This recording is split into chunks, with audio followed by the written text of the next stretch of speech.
Bien voilà, après ce bel accueil de tout ce monde, merci d'être là, on peut prendre conscience de notre respiration pour nous unir ensemble et se préparer à l'écoute de la parole d'une autre façon, puisque nous allons la compter. Donc prenons notre respiration pour calmer ce corps qui s'est agité dans l'émotion de l'arrivée, la nôtre, la vôtre. On peut inspirer profondément, expirer profondément.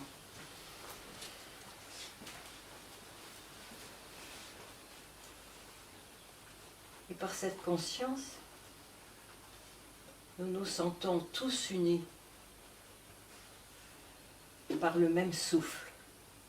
Ce souffle qui nous vient de notre Créateur, de Dieu.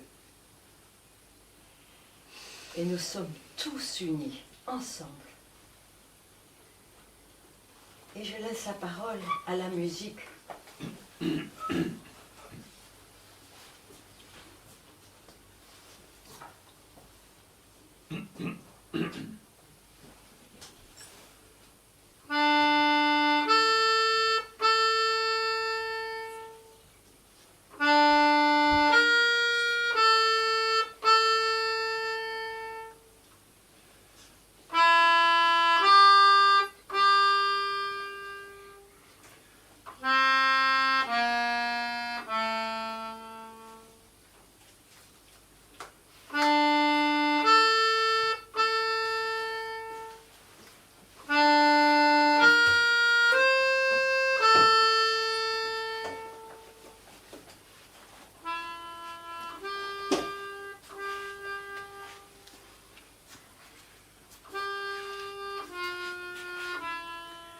Peu à peu, le soleil disparaît derrière les montagnes au loin.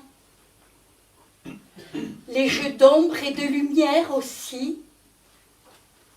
L'humidité commence à tomber. C'est la fin de l'après-midi. Deux hommes marchent lentement, courbés, sur ce petit chemin poussiéreux. D'autres personnes marchent aussi sur ce chemin, parlent, mais eux ne les voient pas, ne les entendent pas.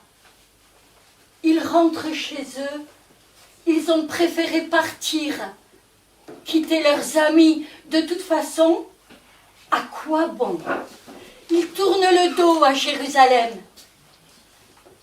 Ils y étaient venus il y a quelques jours pour fêter la Pâque, rencontrer leur maître, Jésus, et de nombreux disciples comme eux. Mais il y a tout juste 2 jours,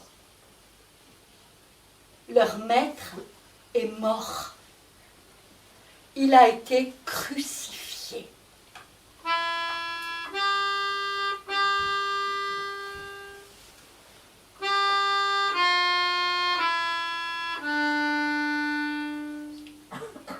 Cléophas, je ne peux pas le croire. Jésus, sur cette croix, infâme, comme un malfaiteur, comme un maudit. Moi, j'y comprends rien. J'entends encore les cris de la foule. « Crucifie-le! Crucifie-le » alors qu'elle l'acclamait quelques jours avant. Voilà à quoi sont ramenés tous nos rêves. Et si nous nous étions trompés? Et s'il n'était pas celui que nous avons cru? Dieu ne peut pas permettre cela à un juste. Depuis 2 ans déjà, les 2 hommes avaient mis en Jésus toute leur foi, toute leur espérance pour un monde meilleur, plus juste. Ils avaient beaucoup sacrifié pour le suivre et apprendre de lui. Leur travail, le temps passé avec leur famille. Ils croyaient vraiment qu'il était le Christ, le Messie, tant attendu. Qu'allait-on dire d'eux maintenant, de leurs projets, de leurs rêves et leur vie? La reprendrait-il comme avant, tout cela en vain? Plus rien. Ce n'était donc qu'un rêve qui se termine en cauchemar. Le soir tombe. La sensation d'un froid humide et pénétrant les engourdit. Pourtant, Cléophas, il a fait tant de bien, il a guéri tant de gens, il n'a fait que du bien. Et il nous envoyait. Et nous aussi, nous guérissions par son nom. Où est Dieu dans ce silence? Où trouver de l'aide?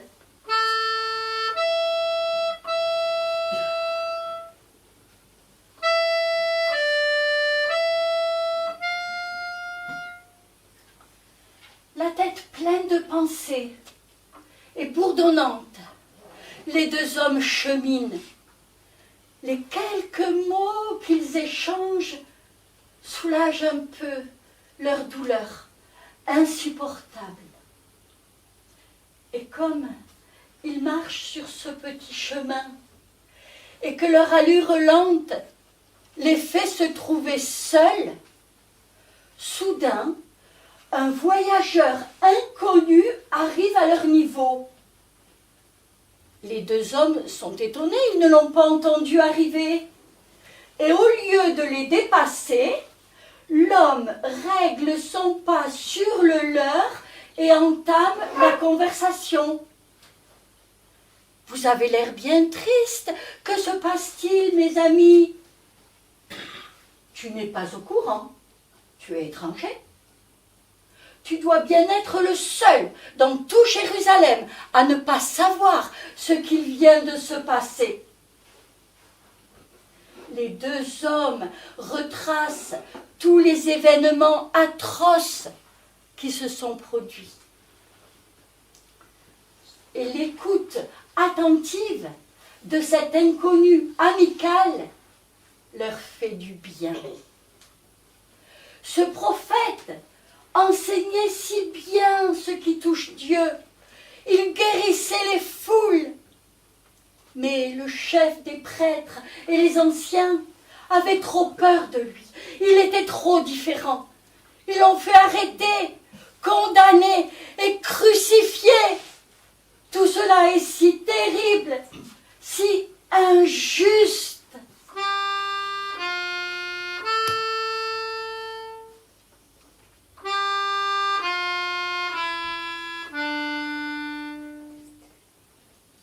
Nous espérions qu'il soit roi. Nous espérions tant que la domination que nous vivons cesse enfin. Mais maintenant, c'est fini. Il est mort.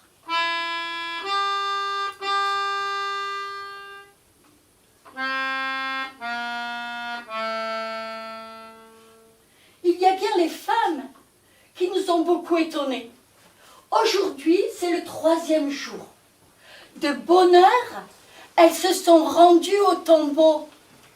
Et en revenant, elles nous ont dit qu'elles ont trouvé le tombeau ouvert, mais qu'elles n'ont pas vu le corps de Jésus. Elles nous ont aussi raconté qu'elles ont vu 2 hommes vêtus de blanc qui leur auraient assuré qu'il est vivant. Mais vivant comment? Un esprit. Et le corps alors, il a été volé.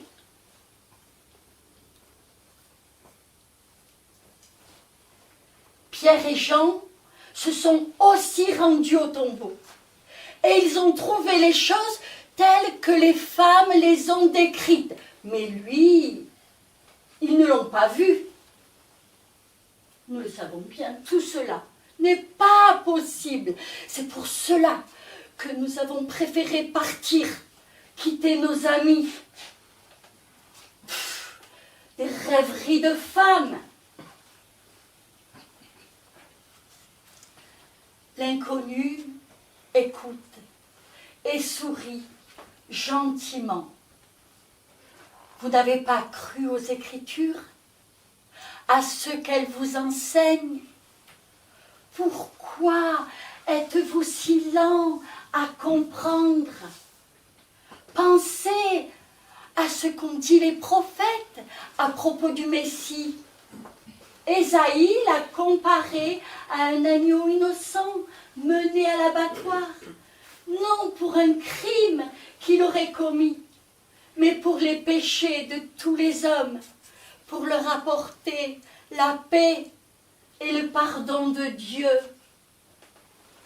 Tout en marchant, l'inconnu va d'un texte à l'autre des Écritures et leur explique que c'était bien le plan de Dieu, que le Messie meure d'abord, puis ressuscite des morts après avoir vaincu le malin.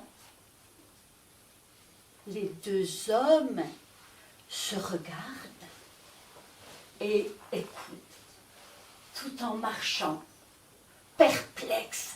Ils ont du mal à faire le lien entre ces mots écrits qui leur sont pourtant familiers et leur si grande tristesse.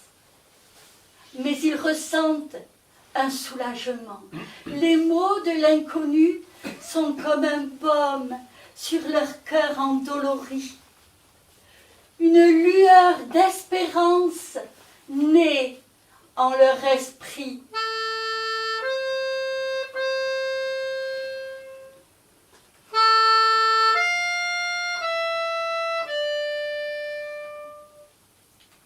Les voilà déjà à Emmaüs.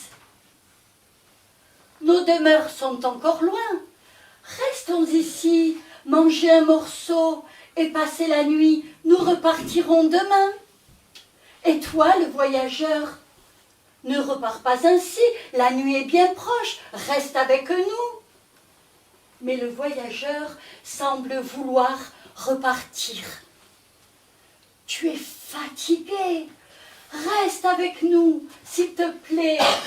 Pendant que nous partagerons le pain, tu nous parleras de Dieu. Tu nous fais du bien.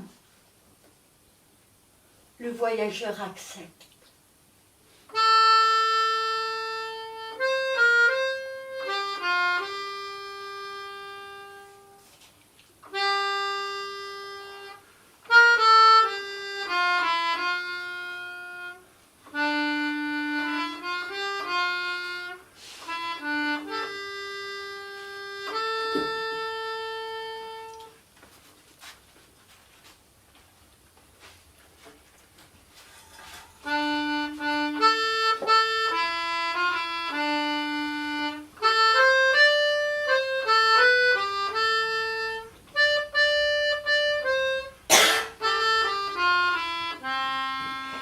Et voilà qu'il entre.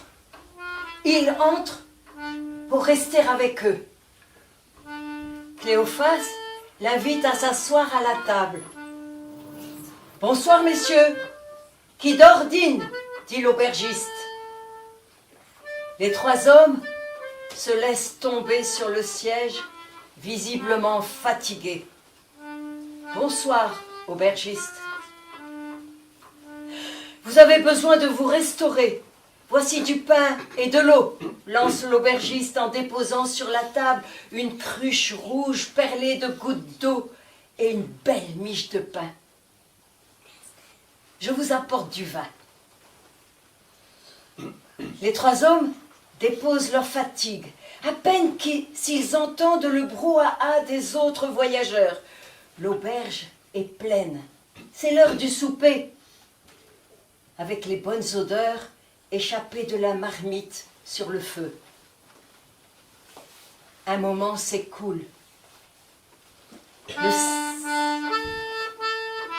Le silence des trois hommes les rassemble. C'est alors que l'inconnu prend le pain de ses deux mains et l'élevant, il dit la bénédiction. Merci pour le travail des hommes. Puis il le rompt et le donne à ses compagnons. Son regard accompagne son geste. Dans la rencontre des regards, les deux pèlerins se redressent. Leur cœur bat plus vite. Leurs yeux s'ouvrent. Que se passe-t-il? Mais l'homme a disparu.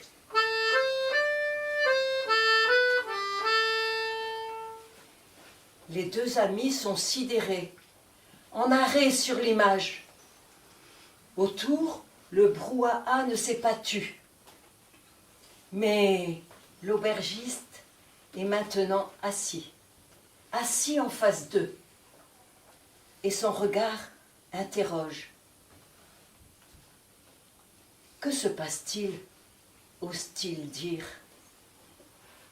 Tu as vu cet homme avec qui nous sommes rentrés? Eh bien, il a disparu après avoir rompu le pain.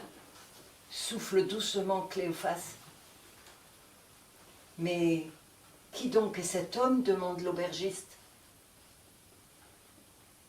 Il nous a rejoints sur la route. Nous quittions Jérusalem après la mort et la mise au tombeau de Jésus.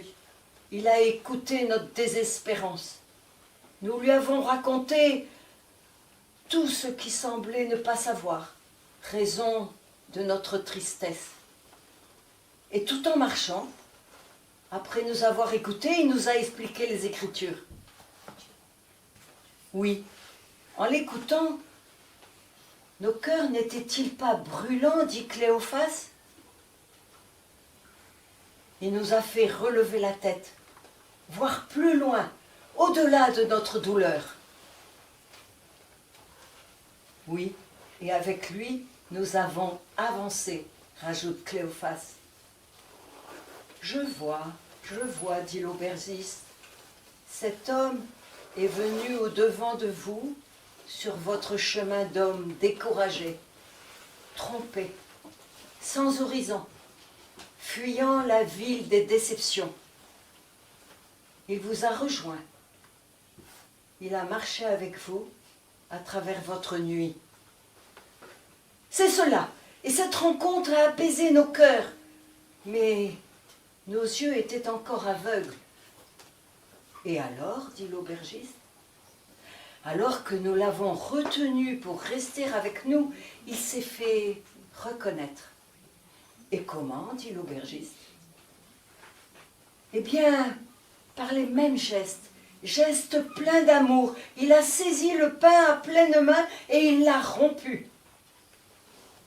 Rappelle-toi, Cléophas, ce repas à la veille de sa mort, et ses gestes, et ses paroles au milieu de nous. Oui, ce pain rompu, c'est moi. Ceci est mon corps et mon sang. Jésus l'a dit en nous partageant le pain et fait boire le vin. C'est ma vie, je vous la donne. À ces gestes, nous avons pu le reconnaître, dit Cléophas. Jésus lui-même, qui à la veille de sa mort, a fait ces mêmes gestes au milieu de nous. Il est donc vivant. Et vous voilà radieux, s'exclame l'aubergiste.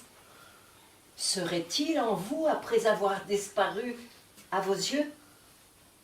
Rajoute-t-il en riant, comme inspiré. Oui, c'est cela. Il nous faut aller le dire, intervient Cléophas. Retournons à Jérusalem et dire ce que nous venons de vivre à nos amis. Maintenant, nous avons la certitude qu'il est vivant. Nous ressentons la présence d'un ami, insiste Cléophas. Est-il l'envoyé de Dieu que vous attendez, ose dire l'aubergiste? Mais s'étant levé, Les deux amis saisissent leur manteau, leur bâton, et ils sont déjà sur le pas de la porte. « Attendez, ne partez pas sans rien, prenez ce pain et ce vin pour la route, insiste l'aubergiste. Et portez votre paix joyeuse aux gens de Jérusalem, rajoute-t-il. Merci, aubergiste, chante-t-il en chœur, comme certifié. Et voilà nos joyeux compères qui s'éloignent en hâte vers la lumière d'un jour nouveau.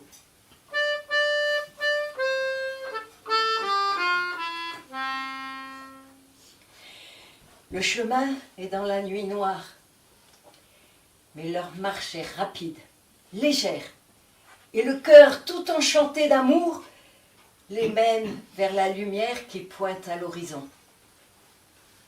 Nous cherchions un ami quand Jésus est passé, chante-t-il en sourdine, comme pour se remettre de cette vive émotion. C'est fou cet élan joyeux, dans ce désir de partager, lance Cléophas. Oui, notre désespoir a pris fin. Il est vivant, et nous aussi. Il marche. Reprenons souffle dans la prière avec le Notre Père que Jésus nous a enseigné, reprend Cléophas. Notre Père, qui es aux cieux, ta paix, ton amour, ton projet, ta fête, ton pardon. Père, donne-nous ton pain quotidien. Nous voilà tout regonflés, libres pour poursuivre son œuvre, dit Cléophas, et de rajouter: ce Jésus est tout de même incroyable, le voilà qui nous déroute.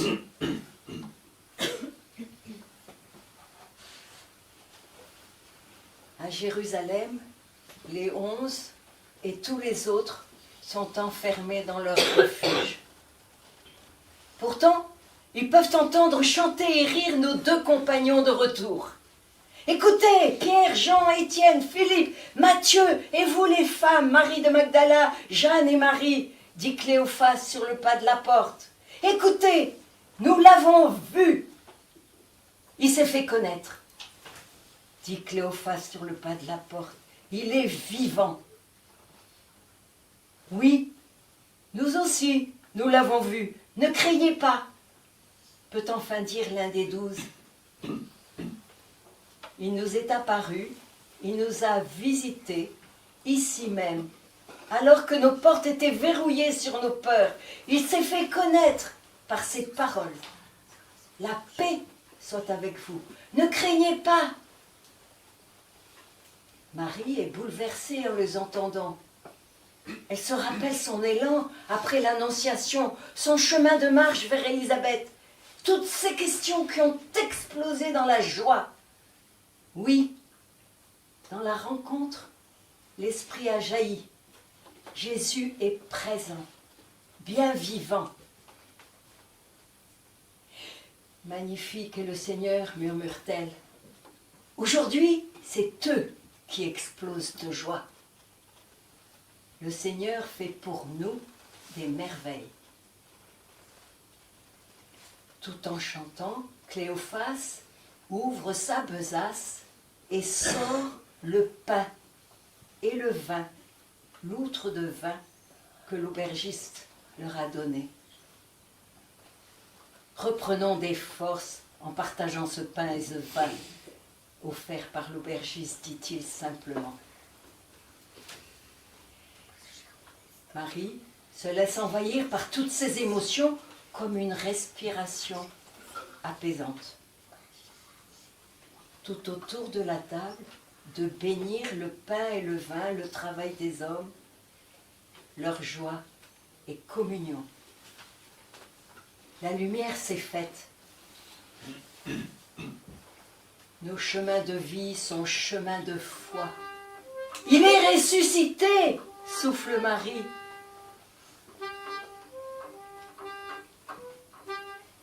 Le jour qui pointe invite chacun à sortir.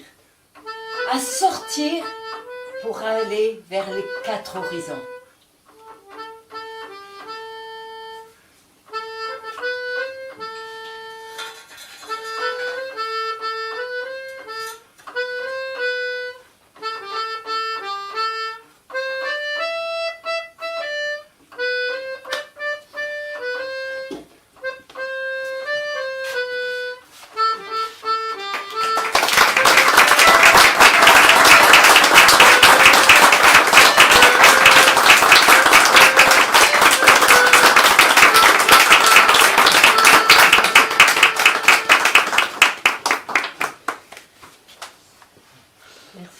Merci. Je remercie Siane, remercie Josiane et Michel. Voilà. Quel beau moment en fait. Voilà, donc maintenant, nous allons donc